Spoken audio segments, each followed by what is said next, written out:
दबा दिया? Okay, good morning,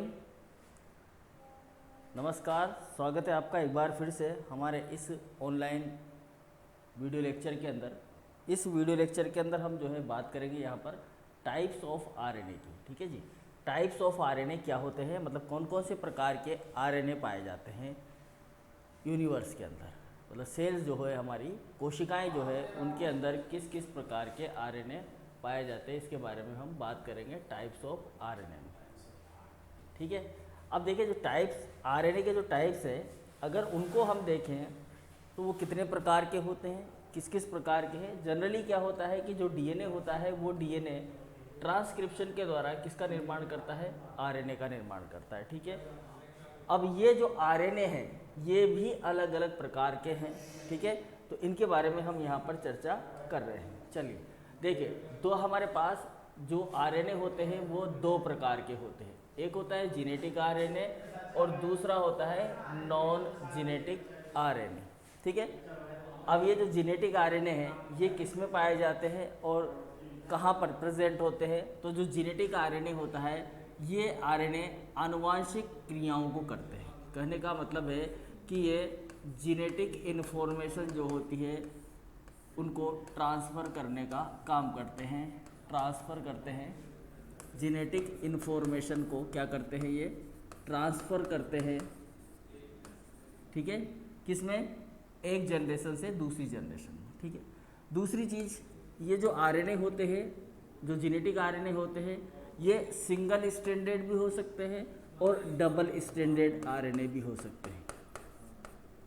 single stranded RNA और डबल स्ट्रैंडेड आरएनए भी हो सकते हैं। ठीक है, लेकिन यहाँ पर जो डबल स्ट्रैंडेड आरएनए होंगे वो सेम उसी प्रकार से होंगे जैसे डीएनए में होंगे, लेकिन उनके अंदर जो आरएनए होंगे, जिस तरह से मान लीजिए डबल स्ट्रैंडेड आरएनए है तो इसके अंदर यहाँ पर एडेनिन होगा, गुआनिन होगा, यूरेसिल होगा और साइटोसिन होगा। ठीक है ना, मतलब यहाँ पर थायमिन नहीं होगा, तो ये क्या रहेगा, आरएनए रहेगा। ठीक है ना, थायमिन जो है यहाँ पर एब्सेंट होगा डबल स्ट्रैंडेड में। ये बात समझ लेनी है हमें। ठीक है, एडेनिन के यहाँ पर क्या जुड़ेगा, यूरेसिल जुड़ेगा, गुआनिन से साइटोसिन जुड़ेगा और साइटोसिन से गुआनोसिन और यूरेसिल से एडेनिन जुड़ेगा। तो इस तरह से डबल स्ट्रैंडेड आरएनए जो है वो प्रिपेयर होगा। ठीक है, सिंगल स्ट्रैंडेड आरएनए जो होगा वो सिंगल स्ट्रैंडेड ही होगा, इस तरीके से इसको बोलेंगे हम सिंगल स्ट्रैंडेड आरएनए। अब ये जो आरएनए होते हैं ये पाए जाते हैं किसके अंदर, वायरसेस के अंदर। जो वायरस होते हैं उनके अंदर पाए जाते हैं जेनेटिक आरएनए, क्योंकि यहाँ पर ये वायरस की जो जेनेटिक इन्फॉर्मेशन होती है उसको ही ट्रांसफ़र करने का काम करते हैं। ठीक है, अब नॉन जेनेटिक आरएनए कौन से होते हैं, तो नॉन जेनेटिक आरएनए जो होते हैं वो हमारे पास में तीन प्रकार के होते हैं। कौन कौन से होते हैं, ठीक है, देखो एक चीज़ यहाँ ध्यान रखनी है कि ये जो जेनेटिक आरएनए होता है ये रेप्लिकेशन के थ्रू बनता है। ठीक है ना, जेनेटिक आरएनए जो होता है ये रेप्लिकेशन, पहले डीएनए का रेप्लिकेशन होता है और फिर डीएनए के रेप्लिकेशन के बाद में फिर ट्रांसक्रिप्शन होता है, उससे ये बनता है। मतलब प्रोसेस तो सेम ट्रांसक्रिप्शन ही होगा। ठीक है ना, इसमें देखिए हम तो नॉन जेनेटिक आरएनए में आते हैं एमआरएनए, आरआरएनए और टीआरएनए। ये तीन प्रकार के आरएनए आते हैं जो कि पाए जाते हैं यूकैरियोटिक सेल के अंदर। इनका ये सब बनते हैं किससे, ट्रांसक्रिप्शन से। ठीक है, ट्रांसक्रिप्शन से बनने वाले आरएनए होते हैं ये तीनों आरएनए, एमआरएनए, आरआरएनए और टीआरएनए। ठीक है जी, अब देखिए ये जो पाए जाते हैं ये पाए जाते हैं यूकैरियोटिक सेल के अंदर। किस में पाए जाते हैं, यूकैरियोटिक सेल के अंदर पाए जाते हैं ये तीनों प्रकार के आरएनए। प्रोकैरियोटिक सेल के अंदर पाए जाते हैं, प्रोकैरियोटिक सेल के अंदर पाए जाते हैं। ठीक है, यूकैरियोटिक सेल में भी पाए जाते हैं और प्रोकैरियोटिक सेल के अंदर भी पाए जाते हैं ये तीनों प्रकार के आरएनए। जबकि ये जो आरएनए होते हैं जेनेटिक आरएनए, ये किसके अंदर पाए जाते हैं, वायरसेस के अंदर पाए जाते हैं। तो इस प्रकार से हमने देखा है कि दो प्रकार के आरएनए होते हैं अपने पास में, एक होते हैं जेनेटिक आरएनए और दूसरे होते हैं आपके नॉन जेनेटिक आरएनए। एक होंगे जेनेटिक आरएनए और दूसरे होंगे नॉन जेनेटिक आरएनए। ठीक है, समझ में आती है बात। तो हमने देखा जेनेटिक आरएनए और दूसरा हो गया हमारा नॉन जेनेटिक आरएनए। तो याद रखना है टाइप्स ऑफ आरएनए में, क्योंकि कल भी क्वेश्चन में आप लोगों ने बड़ी गलती कर दी थी। अब यहाँ पर ध्यान रखना है कि कितने प्रकार के आरएनए होते हैं। अगर आपसे पूछा जाए कितने प्रकार के आरएनए होते हैं ऑप्शन में अगर दिया हुआ है, जैसे मान लीजिए ऑप्शन में दिया हुआ है कि 2 प्रकार के होते हैं, 3 प्रकार के होते हैं, 4 प्रकार के होते हैं, 5 प्रकार के होते हैं, ठीक है। तो हमें आंसर लगाना है यहाँ पर कितने प्रकार के, 2 प्रकार के, ठीक है। कितने प्रकार के, 2 प्रकार के, जेनेटिक आरएनए और नॉन जेनेटिक आरएनए। फिर पूछा जाए कि नॉन जेनेटिक आरएनए कितने प्रकार के, 3 प्रकार के, एमआरएनए, आरआरएनए और टीआरएनए, ठीक है। चलिए अब देखिए, सबसे पहले हम बात करेंगे आज जेनेटिक आरएनए की। जेनेटिक आरएनए क्या होता है, किस में पाया जाता है, किस तरह का होता है। देखो ये वायरस का एक डायग्राम है, इसके अंदर आप देख रहे होंगे यहाँ पर ये 2 आरएनए पड़े हुए हैं। एक आरएनए ये है, एक आरएनए जो है ये है इसके अंदर, और एक आरएनए ये है, इस तरह से, ठीक है। तो ये एक जेनेटिक मटेरियल है इसका। और इसके बाहर देखेंगे हम तो एक कैप्सिड बना हुआ है जो कि प्रोटीन का खोल है। फिर इसके बाहर देखेंगे तो और कुछ भाग जो है हमें नजर आएगा, वही प्रोटीन का बना हुआ। फिर इसके ऊपर देखेंगे तो और प्रोटीन का एक खोल नजर आ रहा है हमें, उसके ऊपर एक लिपिड की मेम्ब्रेन यहाँ पर नजर आ रही है, ठीक है। तो इसमें ग्लाइकोप्रोटीन, लिपिड, प्रोटीन, ये चीज़ें होती हैं, ठीक है। ओके, बात समझ में आई। तो यहाँ पर ये जो आरएनए है, देखो ये कहाँ पर है, इस कैप्सिड के अंदर। ये जो कैप्सिड होता है, इस कैप्सिड के अंदर ये प्रेजेंट होता है। देखो ये कैप्सिड जो होता है इसके अंदर ये प्रेजेंट होता है। कैप्सिड के अंदर पड़ा हुआ पाया जाता है जेनेटिक आरएनए। अब ये जेनेटिक आरएनए क्या करेगा, ये जेनेटिक आरएनए करता है रिवर्स ट्रांसक्रिप्शन। क्या करता है, रिवर्स ट्रांसक्रिप्शन। इसके पास पाया जाता है reverse transcriptase enzyme. Reverse transcription करता है, पहले तो ये होता है आपका जेनेटिक आरएनए, तो मतलब आरएनए होता है। आरएनए करता है रिवर्स ट्रांसक्रिप्शन, और रिवर्स ट्रांसक्रिप्शन के द्वारा ये क्या बनाता है, डीएनए बनाता है। और डीएनए से, क्योंकि आरएनए से डीएनए बनना क्या कहलाता है, रिवर्स ट्रांसक्रिप्शन कहलाता है ना। ट्रांसक्रिप्शन कहलाता है डीएनए से आरएनए का बनना। डीएनए से अगर आरएनए बनता है तो उसे तो हम क्या बोलते हैं, ट्रांसक्रिप्शन बोलते हैं ना। उसे हम क्या बोलते हैं भाई, ट्रांसक्रिप्शन बोलते हैं, ध्यान रखना। मतलब कि डीएनए से क्या बने भाई, डीएनए से बने आरएनए, तो उसे कहेंगे हम ट्रांसक्रिप्शन, ठीक है। डीएनए से आरएनए बनता है तो ट्रांसक्रिप्शन, और आरएनए से अगर डीएनए बनता है तो वो क्या कहलाता है, रिवर्स ट्रांसक्रिप्शन। तो पहले तो क्या बनाएगा, ये डीएनए बनाएगा, फिर डीएनए के द्वारा वापस से इसको आरएनए बनना पड़ेगा लास्टली, तो फिर वापस क्या करेगा, ये ट्रांसक्रिप्शन करेगा। ट्रांसक्रिप्शन करके क्या बनाएगा, आरएनए बनाएगा। तो इस तरह से इसका जो है निर्माण होता रहता है यहाँ पर, बात समझ में। तो ये काम करता है किसका, आनुवांशिक पदार्थ का, एक जेनेटिक मटेरियल का कार्य करता है। तो आ जाते हैं हम जेनेटिक आरएनए क्या होते हैं, ध्यान से समझना है, आनुवांशिक आरएनए या जेनेटिक आरएनए। तो जो प्लांट वायरसेज होते हैं, देखिएगा, जो प्लांट वायरस होते हैं हमारे, पादप वायरस और एनिमल वायरस, जंतु वायरस, मतलब ऐसे वायरस जो पादपों में रोग पैदा करते हैं और जंतुओं में भी रोग पैदा करते हैं, ठीक है।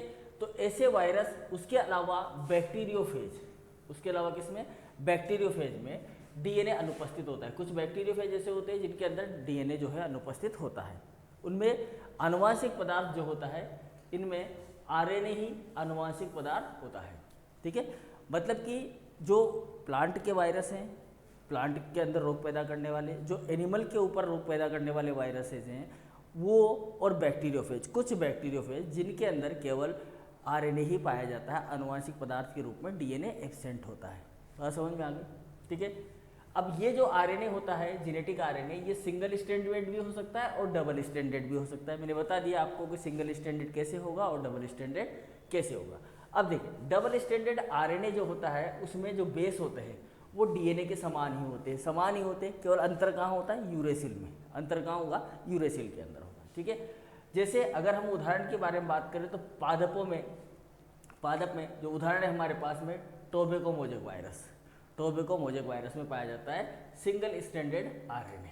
कौन सा पाया जाता है, सिंगल स्ट्रैंडेड आरएनए। और ये इंपॉर्टेंट है, याद रखना है, आता है, पूछा जाता है कि टोबैको मोजेक वायरस में कौन सा जेनेटिक मटेरियल होता है। तो कौन सा जेनेटिक मटेरियल होता है, सिंगल स्ट्रैंडेड आरएनए होता है, ठीक है। जैसे अभी आपसे पूछा जाए, कमेंट बॉक्स में बताना है आपको कि जो कोरोना वायरस है उसका जेनेटिक मटेरियल क्या है, किसका, कोरोना वायरस का। अभी जो चल रहा है कोरोना वायरस, इसका जेनेटिक मटेरियल क्या है, यह आपको कमेंट बॉक्स में लिख के बताना है। क्या बताना है कि कोरोना वायरस का जेनेटिक मटेरियल क्या है, ठीक है। अब ये भी बताना है कि सिंगल स्ट्रैंडेड है, डबल स्ट्रैंडेड है, ठीक है, और आरएनए है या डीएनए है, दोनों में से एक होगा, सिंगल स्टैंडर्ड या डबल स्टैंडर्ड में से एक होता है, कौन सा है वो आपको बताना है इसके अंदर, ठीक है। चलिए देखिए, एक होता है wound tumour virus. Wound tumour virus जो होता है ये घाव पैदा करने वाले वायरस होते हैं, जो ट्यूमर पैदा करते हैं और घाव करते हैं, उसके अंदर ट्यूमर के अंदर घाव पैदा कर देते हैं। उनके अंदर पाया जाता है डबल स्टैंडर्ड आरएनए। कौन सा पाया जाता है जी?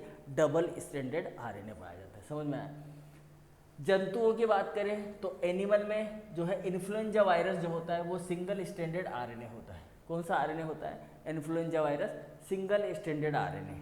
बात समझ में आए? अब ये जो इन्फ्लुएंजा वायरस है यही आपका क्या है? कोरोना वायरस है। कोरोना वायरस है। तो एक चीज याद रख लेंगे हम, दूसरी चीज अपने आप याद हो जाएगी भाई हमें। जितने भी जुकाम के वायरस है, इन्फ्लुएंजा जैसे वायरसेज है, वो सब क्या है? कोरोना वायरस है। और ये कोरोना वायरस कौन से होते हैं? सिंगल स्टैंडर्ड आरएनए होते हैं। कौन से होते हैं भैया? सिंगल स्टैंडर्ड आरएनए होते हैं। समझ में आया? दूसरा है पोलीमाइलिटिस। पोलीमाइलिटिस जो होता है पोलियो का वायरस है, ये भी सिंगल स्टैंडर्ड आरएनए होता है। कैसा होता है? Single standard RNA. तो अब देखो ये उदाहरण ध्यान रखने हमें, क्योंकि यहीं से प्रश्न पूछूंगा मैं, इन्हीं से प्रश्न पूछूंगा। टोबैको मोजेक वायरस में कौन सा आरएनए होता है? तो single standard RNA. Wound tumour में कौन सा वायरस होता है, कौन सा जेनेटिक मटेरियल होता है? तो डबल स्टैंडर्ड आरएनए होता है, ठीक है। इन्फ्लुएंजा वायरस में जेनेटिक मटेरियल क्या होता है? सिंगल स्टैंडर्ड आरएनए होता है। कोरोना वायरस में जेनेटिक मटेरियल क्या होता है? सिंगल स्टैंडर्ड आरएनए होता है, ठीक है। पोलीमाइलिटिस में क्या होता है? Single standard RNA. पोलीमाइलिटिस यानी कि पोलियो, पोलियो वायरस में कौन सा जेनेटिक मटेरियल होता है? लिख लेना यहाँ पर, पोलीमाइलिटिस जो होता है पोलियो का वायरस है, ठीक है। और पोलियो जो है वो भारत से जा चुका है। पोलियो वायरस, पोलियो का वायरस है, भारत से जा चुका है, लेकिन अभी कुछ केस नज़र आए हैं दोबारा से भारत के अंदर, तो दोबारा से इसका इलाज शुरू कर दिया है, दोबारा से वैक्सीन देना शुरू कर दिया है पोलियो की, ठीक है। तो पोलीमाइलिटिस जो होता है पोलियो का वायरस है, single standard RNA. रिहो virus, रिहो virus जो होता है इसमें डबल स्टैंडर्ड आरएनए होता है। कैसा वायरस है? डबल स्टैंडर्ड आरएनए वाला। कुछ बैक्टीरियोफेज की बात करें जैसे MS2 की बात करेंगे तो इसमें सिंगल स्टैंडर्ड आरएनए पाया जाता है। F2 के अंदर भी सिंगल स्टैंडर्ड आरएनए पाया जाता है। R70 के अंदर भी सिंगल स्टैंडर्ड आरएनए पाया जाता है। तो हमने कहा कि ये जो वायरस होता है, ये जो जेनेटिक मटेरियल होता है, ये प्लांट वायरस में पाया जाता है, एनिमल वायरस में पाया जाता है और बैक्टीरियोफेज में भी पाया जाता है। और ये सिंगल स्टैंडर्ड या डबल स्टैंडर्ड हो सकता है, सिंगल स्टैंडर्ड भी हो सकता है और डबल स्टैंडर्ड भी हो सकता है, ठीक है। बात समझ में आ गई? तो और ये उदाहरण हमें ध्यान रख लेने हैं कि किस किस में कौन कौन सा वायरस जेनेटिक मटेरियल प्रेजेंट होता है, ठीक है भाई। चलिए आ जाते हैं नेक्स्ट। तो अब आते हैं हमारे पास नॉन जेनेटिक आरएनए। अब नॉन जेनेटिक आरएनए जो है ऐसे आरएनए हैं जो आनुवांशिक पदार्थ का कार्य नहीं करते, लेकिन आनुवांशिक क्रियाओं को संपन्न करते हैं। ये जो आरएनए होते हैं ये आनुवांशिक पदार्थ तो नहीं होते, मतलब कि आनुवांशिक पदार्थ का कार्य नहीं करते, लेकिन आनुवांशिक पदार्थ का कार्य नहीं करते, लेकिन कार्य नहीं करते, सॉरी, आनुवांशिक पदार्थ नहीं होते लेकिन आनुवांशिक पदार्थ का कार्य करते हैं। ये चीज ध्यान रखनी है जी। आनुवांशिक पदार्थ नहीं होते, ध्यान रखना, आनुवांशिक पदार्थ नहीं होते लेकिन आनुवांशिक कार्य करते हैं। आनुवांशिक कार्य करते हैं। अब आनुवांशिक कार्य क्या है? देखो, आनुवांशिक कार्य यानी कि जीनेटिक जो कार्य होते हैं वो ये करते हैं। क्या जेनेटिक कार्य होते हैं? देखो, ये यहाँ पर एक जीन होता है, यहाँ पर एक जीन है, ठीक है। ये इतना, ये डीएनए है और इस डीएनए में ये एक जीन है, ठीक है। ये यहाँ से यहाँ तक एक जीन है, पूरा कंप्लीट ये एक जीन है, ये मान के चल रहे हैं अपन, ठीक है ना। यहाँ पर ये क्या है? एक जीन है। थोड़ा सा इसको दोबारा से मैं टच कर लेता हूँ, इधर से और इधर, इसको इधर से, ठीक है। देखो, तो ये एक छोटा सा जीन है आपका, और ये जीन का हो रहा है ट्रांसक्रिप्शन। जीन क्या होता है? आनुवंशिकता की इकाई होते हैं कि नहीं होते? होते हैं। तो ये जो जीन है, ये जीन क्या कर रहा है? यहाँ पर ट्रांसक्रिप्शन कर रहा है। ट्रांसक्रिप्शन से क्या बना रहा है? एक छोटा सा mRNA बना रहा है। अब ये mRNA जो है, मतलब यहाँ पर जो जेनेटिक इन्फॉर्मेशन है, जो यहाँ पर आनुवंशिक सूचना है, वो किसके अंदर आ गई? इस mRNA के अंदर आ गई कि नहीं आ गई? आ गई ना। अब यहाँ mRNA से यही सूचना को क्या कर दिया जाएगा? अनुवादित कर दिया जाएगा, ट्रांसलेट कर दिया जाएगा किसके अंदर? प्रोटीन के अंदर। किस में बदल दिया जाएगा इसको? प्रोटीन में। मतलब ये आनुवांशिक सूचना जो है वो आनुवांशिक सूचना किस में बदली, पहले mRNA में, और इस mRNA उसी आनुवांशिक सूचना को किस में बदल दिया, प्रोटीन में बदल दिया। समझ में आए बात। तो ये आनुवांशिक पदार्थ तो नहीं होते, लेकिन करते क्या है, आनुवांशिक कार्य ही करते हैं। ये जो जीन है इसकी ही इन्फॉर्मेशन को प्रोटीन के रूप में बदल रहे हैं। तो आनुवांशिक कार्य तो नहीं कर रहे, लेकिन काम क्या है इनका, आनुवांशिक पदार्थ तो नहीं है, लेकिन काम क्या है, आनुवांशिकता का। ठीक है, समझ में आया। चलिए, तो ये जो नॉन जेनेटिक आरएनए है, हमने कहा ये 3 है। 3 कौन कौन से हैं, mRNA, दूसरा आपका rRNA, और तीसरा आपका क्या हो गया जी, tRNA। ठीक है, बिल्कुल शॉर्ट में बात कर रहे हैं हम, ज़्यादा लंबा चौड़ा नहीं खींचेंगे इसको, क्योंकि ये हमने फर्स्ट ईयर में भी पढ़ा है। ठीक है, तो mRNA, rRNA और tRNA हो गए जी हमारे पास 3 RNA। अब ये जो 3 RNA है, उसमें से आज हम केवल चर्चा करेंगे mRNA की। ठीक है, mRNA की चर्चा करेंगे, फिर हम इसको पूरा पढ़ेंगे, mRNA को अलग से पूरा पढ़ने वाले हैं हम। तो यहाँ पर हम बात कर रहे हैं mRNA की। चलिए, तो देखिए mRNA जो है ये DNA के समान ही होता है। mRNA का जो स्ट्रक्चर देखेंगे हम, तो सेम DNA जैसा होता है। DNA का एक भाग खुलता है यहाँ से, ये ओपन होता है, ओपन होने के बाद में यहाँ पर इसका ट्रांसक्रिप्शन होता है, ट्रांसक्रिप्शन से ये mRNA बनता है। ठीक है, अब mRNA जो होता है, mRNA सेम DNA का ही कॉम्प्लीमेंट्री होता है। DNA का ही क्या होता है, कॉम्प्लीमेंट्री होता है, क्योंकि DNA में 2 स्ट्रैंड है, समझ के चलना है। DNA में कितने स्ट्रैंड, 2 स्ट्रैंड। देखो, अब यहाँ पर मान लेते हैं ATGCAG है, तो इसी DNA के अंदर इस वाली स्ट्रक्चर में क्या होगा, thymine, adenine, cytosine, guanosine, thymine और फिर यहाँ पर साइटोसिन, यही होगा। अब ये वाली स्ट्रैंड खुला, ये वाला स्ट्रैंड खुला नीचे वाला, और इसने बनाया RNA। क्या बनाया इसने, RNA बनाया ये। तो RNA बनाएगा तो इस थाइमिन का कॉम्प्लीमेंट्री तो बनाएगा ना। थाइमिन का कॉम्प्लीमेंट्री क्या होगा भाई, A होगा। एडेनिन का कॉम्प्लीमेंट्री थाइमिन होगा, लेकिन थाइमिन इसमें प्रेजेंट नहीं होता, तो क्या बनाएगा ये, यूरेसिल जोड़ेगा यहाँ पर। इधर साइटोसिन है तो यहाँ पर क्या जोड़ देगा ये, गुआनोसिन जोड़ देगा। गुआनोसिन है तो साइटोसिन जोड़ देगा। थाइमिन है तो यहाँ पर क्या है, एडेनिन जोड़ देगा, क्योंकि एडेनिन तो जुड़ जाता है इसके अंदर।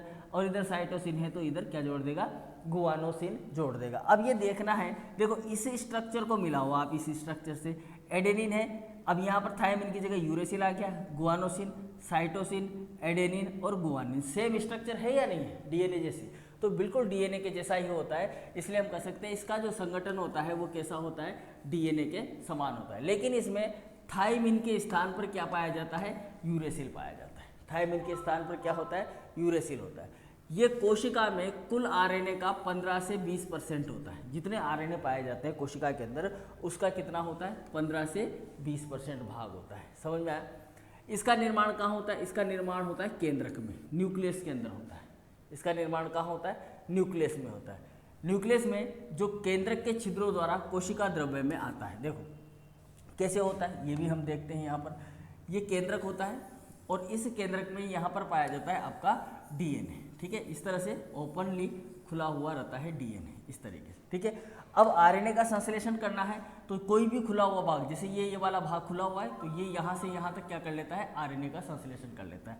अब ये जो केंद्रक होता है, इस केंद्रक के ऊपर ये जो लेयर होती है, यहाँ पर केंद्रक की जो लेयर होती है, इसमें पाए जाते हैं इस तरह से छिद्र, इस तरह के पोर प्रेजेंट होते हैं। मतलब कि जो केंद्रक झिल्ली होती है वो डबल मेम्ब्रेन स्ट्रक्चर होती है। कैसी होती है, डबल मेम्ब्रेन स्ट्रक्चर, इस तरह की संरचना होती है केंद्रक की झिल्ली।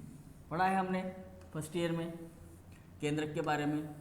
तो केंद्रक की झिल्ली कैसी होती है, इस तरह से डबल मेम्ब्रेन होती है। अब ये आरएनए यहाँ बन गया, ये आरएनए की प्रोसेसिंग होगी और यहाँ पर इसके आगे एक कैप लगा दी जाएगी। ये आरएनए यहाँ मान लीजिए यहाँ आ गया, यहाँ कैप लग गई और इधर पॉली ए टेल लगे। अब ये निकल कर किधर आ जाएगा, बाहर की तरफ में आ जाएगा। और बाहर आकर ये कहाँ चला जाएगा, या तो ये इसके साथ केंद्रक के साथ जुड़ने वाली जो एंडोप्लाज्मिक रेटिकुलम होती है, एंडोप्लाज्मिक रेटिकुलम यहाँ पर लगे होते हैं राइबोसोम, इनके पास आकर जुड़ जाएगा, यहाँ पर आकर जुड़ जाएगा, यहाँ राइबोसोम होंगे, इनके पास आकर जुड़ जाएगा।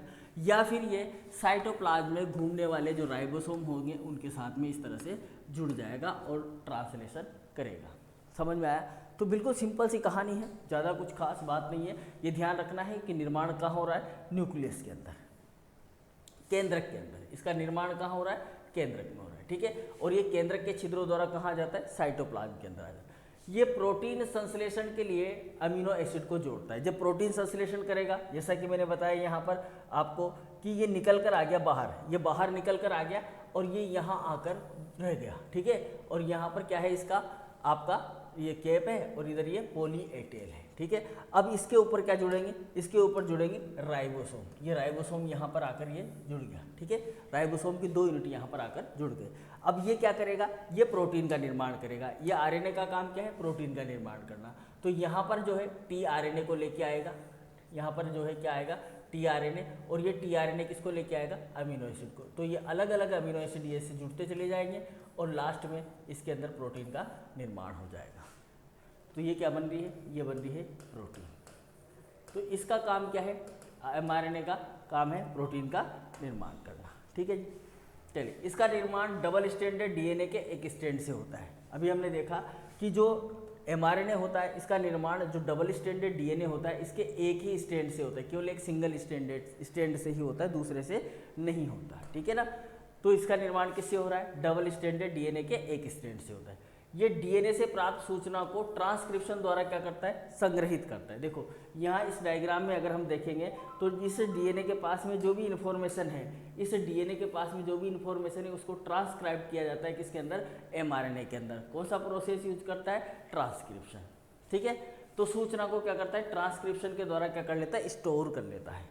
कोशिका द्रव्य में ये राइबोसोम पर जुड़कर ट्रांसलेशन के द्वारा प्रोटीन का निर्माण करता है। जैसा मैंने आपको बताया, साइटोप्लाज्म में चला जाएगा और वहाँ पर ये राइबोसोम के साथ जुड़ जाएगा, ऐसे राइबोसोम के साथ जुड़ जाएगा और किसका निर्माण करेगा भाई, प्रोटीन का निर्माण करता है, ठीक है। इसका जीवन काल छोटा होता है, ये ज़्यादा बड़ा नहीं होता है, इसका जीवन काल बहुत छोटा होता है, थोड़ी देर के लिए बनता है और ख़त्म हो जाता है, ठीक है। ये ट्रांसलेशन के बाद नष्ट हो जाता है। जैसे ट्रांसलेशन पूरा होगा, प्रोटीन बनकर फ्री हुई, ये प्रोटीन बनी एक बार, बस ये खत्म हो जाएगा, नष्ट हो जाएगा, दूसरा बनाया जाएगा। इसका जो मोलिकुलर वेट है वो 5 लाख से 20 लाख डाल्टन होता है। कितना होता है, 5 लाख से 20 लाख डाल्टन इसका जो है मोलिकुलर वेट होता है, ठीक है भाई। तो ये चीज़ आपको समझ में आ गई हो कि एमआरएनए क्या होता है, ठीक है। पहले तो हमने देखा कि 2 प्रकार के जो है आरएनए होते हैं, एक नॉन जेनेटिक मतलब कि और एक जेनेटिक आरएनए। जेनेटिक आरएनए जो है वायरसेस के अंदर पाया जाता है, बैक्टीरियोफेज के अंदर पाया जाता है, ठीक है। प्लांट वायरस और एनिमल वायरस में पाया जाता है। दूसरा देखा हमने non genetic RNA. Non genetic RNA जो है वो 3 प्रकार के होते हैं, एमआरएनए, आरआरएनए और टीआरएनए, ठीक है। उसके बाद हमने देखा एमआरएनए। एमआरएनए में हमने देखा कि ये डीएनए के समान ही होता है। इसमें थायमिन की जगह पर क्या पाया जाता है, यूरेसिल पाया जाता है। थायमिन की जगह पर क्या पाया जाता है, यूरेसिल पाया जाता है। शॉर्ट में अब बात कर रहे हैं हम यहाँ पर, थायमिन की जगह क्या पाया जाता है, यूरेसिल, ठीक है। कुल कोशिका का 15 से 20% होता है, केंद्रक में निर्मित होता है। किस में निर्मित होता है, केंद्रक के अंदर। और यहाँ पर ये अमीनो एसिड का संश्लेषण करता है, प्रोटीन संश्लेषण करता है, ठीक है। एक ही डीएनए के एक ही स्ट्रैंड से बनता है और ट्रांसक्रिप्शन के द्वारा डीएनए की जो सूचना होती है उसको ट्रांसक्राइब करता है और राइबोसोम के साथ जुड़कर प्रोटीन का निर्माण करता है। और इसका जीवन काल जो होता है वो कैसा होता है, छोटा होता है, ठीक है। और ट्रांसलेशन के बाद में ये क्या हो जाता है, नष्ट हो जाता है। कल बात करेंगे हम आरएनए की स्ट्रक्चर की, आरएनए की संरचना और उसका बायोजेनेसिस। आरएनए की संरचना किस प्रकार की होती है, कौन कौन से पार्ट पाए जाते हैं एमआरएनए के ऊपर, मतलब ये एमआरएनए की संरचना, आरएनए की नहीं एमआरएनए की संरचना की बात करेंगे कि एमआरएनए की स्ट्रक्चर क्या होती है और उसके ऊपर कौन कौन से भाग पाए जाते हैं, उनके क्या क्या नाम है, उसका प्रोसेस कैसे होता है, मतलब उसका निर्माण कैसे होता है, वो बनता कैसे, ट्रांसक्रिप्शन के थ्रू, ठीक है। और वो जो है किस प्रकार से वो आगे की क्रियाएं करता है, ये सारी चीज़ें हम देखेंगे कल, ठीक है। तब तक के लिए goodbye, thank you very much.